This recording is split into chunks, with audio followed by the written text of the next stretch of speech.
Hey, what's up YouTube? It's Mike D, Mike D's Auto Works. Today I'm going to show you how to replace the front CV axle on our 2019 Toyota 4Runner. So as you can see, the grease is leaking right past the clamp on the boot. The boot's not torn, but we're going to go ahead and get this replaced so it stops slinging grease all over the place. The first step here is to remove this cap, dust cap, that protects the axle nut and the splines in the hub. This one was a little bit tighter than I expected it to be. It's not quite as easy to pop off there as the older cars that I'm used to, but working my way around with a chisel and a hammer like this worked pretty well to get that off there. Once you get the cap off, it's going to reveal the cotter pin and the axle nut and the retainer sleeve for the cotter pin. I've taken probably thousands of cotter pins off in my career, but as soon as I put a camera next to me, I couldn't figure out how to get the thing out. So I edited that out of there for you. That way you weren't watching me struggle with this. But you can grab it with a pair of side cutters and straighten it out and then just pry it through the hole. So once you get those pieces off there, we're going to go ahead and zip the axle nut off with impact. And then we have to work on getting the axle loose from the hub. You can use an air hammer or anything like that. I used just a punch in the center to help protect the axle, and I wanted to see how tight it was in there. Once you get the axle loose, then I move to the 2 bolts that are holding the ball joint to the knuckle. I'll show you a little bit closer here if you zip these out. These are 19mm bolts. They're not super tight. So here's a closer look. Exactly, it's these 2 bolts right here, this one and that guy over there. Once you get those out of there, and I just use my air hammer to just help me push the axle out of the hub, and then you go ahead and pull it out the rest of the way. Now something you have to watch out for is your brake lines and your ABS sensor wire. You don't want to stretch those too far, so you have to watch that. Now here I'm going to take off the skid shield. It gives us a little bit better access to the axle itself to get it out, and also prevents you from dripping a bunch of differential fluid all over it.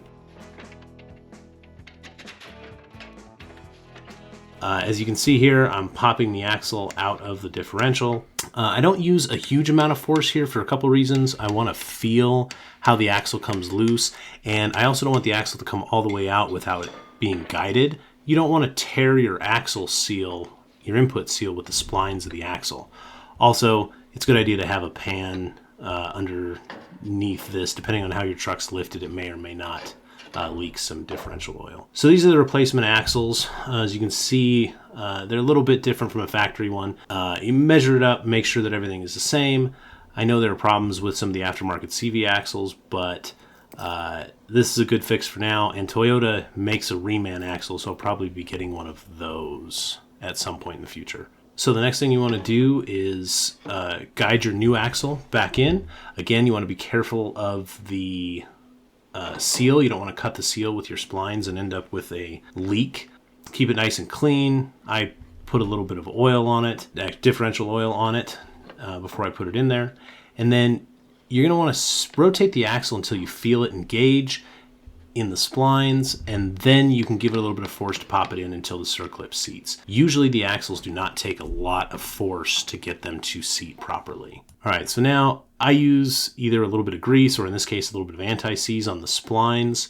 That way when it goes back into the hub, it helps prevent rust and helps prevent the axle from seizing in the hub later. If you use your vehicle for off-roading or anything like that, that is a possibility. So a little bit of anti-seize or grease goes a long way in the service of the vehicle for the next time. The other thing you want to be careful of is there is a dust seal on the back of the hub bearing. You don't want to cut that with the axle either.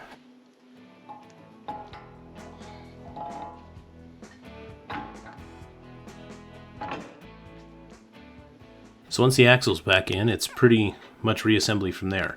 I'm going to start the control arm to ball joint bolts. I'm just going to loosely snug them up with my impact.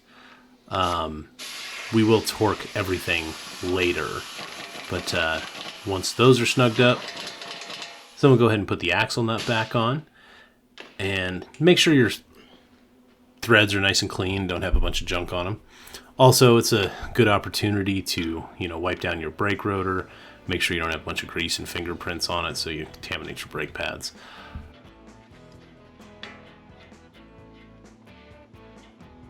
These bolts are torqued to 160 Newton meters or 118 foot-pounds. And then the axle nut is 235 Newton meters or 173 foot-pounds. Check your specific application. The little screwdriver trick there works pretty great, especially when you're torquing anything with a vented rotor. Makes it easier than trying to hold it down. If your cotter pin doesn't fit right away, rotate your retainer and move it over to the next spline instead of trying to loosen up or tighten the axle. So then I bend this guy over, and cotter pin's all secure, and then from there you can go ahead and reinstall your dust cap. And you'll have to excuse me in this video. I was talking to one of my co-workers I was doing at our shop on the day off, or on our day off. And yeah, so go ahead and make sure that's seated all the way around the edges so that it protects the axle and the splines and stuff like that in the hub, which I think is a great idea. Instead of having to really hammer on those to get them out, that helps quite a bit.